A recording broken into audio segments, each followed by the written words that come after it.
អូនេះធំនេះបងប្អូនឃើញទេចេញពីត្រួយមួយទៅត្រួយមួយហើយតែពេលណាវាស៊ីបំផ្លាញអញ្ចឹងហើយវាធ្វើឲ្យសក់របស់យើងដើរខ្នែងយឺតមែនតើដោយសារតែវារបួសប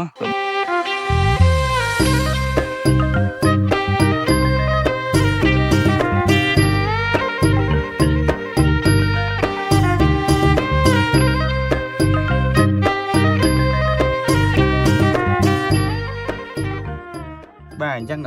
ដំណាំតសក់ក្រៅតែពីរុយសធាតុតកលាក់មុខមួយទៀតគឺតកៅពួកក្រុមតកៅខៀវក្រុមតកៅខៀវនេះវាស៊ីបំផ្លាញស្លឹកខ្ចីនេះ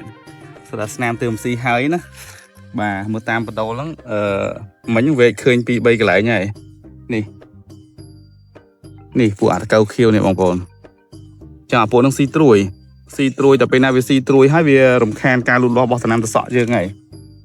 នេះវាធ្វើឲ្យខូចទ្រង់ទ្រាយស្លឹកវាស៊ីបំផ្លាញស្លឹកខ្ចីហ្នឹងអូនេះធំនេះបងប្អូនឃើញទេចេញពីត្រួយមួយទៅត្រួយមួយហើយតែពេលណាវាស៊ីបំផ្លាញអញ្ចឹងហើយវាធ្វើឲ្យសក់របស់យើងដើរខ្នែងយឺតមែនតើដោយសារតែវារបួស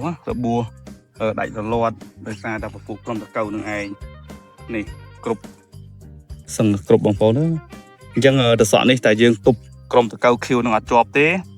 ឡើងអត់រួចទេក្រិននៅនឹងវាតម្រឹមបដូលអស់ហើយអញ្ចឹងកិច្ចកម្មថ្នាំដែលយើងត្រូវបាញ់សម្រាប់ពួកតកៅនេះយើងប្រើពួកធាតុសកម្មថ្នាំ Fipronil បូកជាមួយនឹង Imamectin នៅដំរីខៀវយើងសារធាតុ2ហ្នឹងនៅក្នុងដបតែមួយឯងឈ្មោះវាគឺពេជ្ជឃាតដង្កូវអញ្ចឹងយើងឲ្យគាត់ប្រើ70 ml ព្រោះតកៅខ្លាំងតិចចឹងយើងប្រើយើងច្រើនអត់ដល់យើងប្រើតែ50ទេតែកាលនេះយើងប្រើ70 ml លាយជាមួយនឹងទឹក25លីត្របាញ់ទៅលើតសក់នេះឲ្យជាប់បើមិនចឹងទេ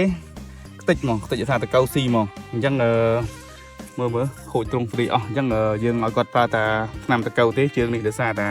គុណភាពស្លឹកអត់អីទេកម្ៅក្រឹបគាត់ថាវាដាច់រលាត់ហ្នឹងគឺដោយសារតែក្រុមតកៅស៊ីផ្ដាច់យកតែម្ដងអញ្ចឹងគឺយើងបាញ់តែថ្នាំតកៅមកមុខទេព្រោះរុយសអត់មានទេវែកមើលហើយមានឃើញហើអីទេអញ្ចឹងពេជ្ជឃាតដង្កូវនេះវាជំនាញលើការសម្លាប់ព្រោះវាជាតម្រងជ្រាបចូលពេលដែលយើងបាញ់ទៅបើសិនជាតកៅខ្លះវាលាក់នៅខាងក្នុងកោសិកាតែវាលួចស៊ីដំណាំយើងពេលណាចូលកពស់វាគឺងាប់ពេលហ្នឹងពីព្រោះតម្រងជ្រាបចូលគឺតែស៊ីចូលកាពះងាប់ហើយអញ្ចឹងទោះយើងបាញ់អត់ត្រូវ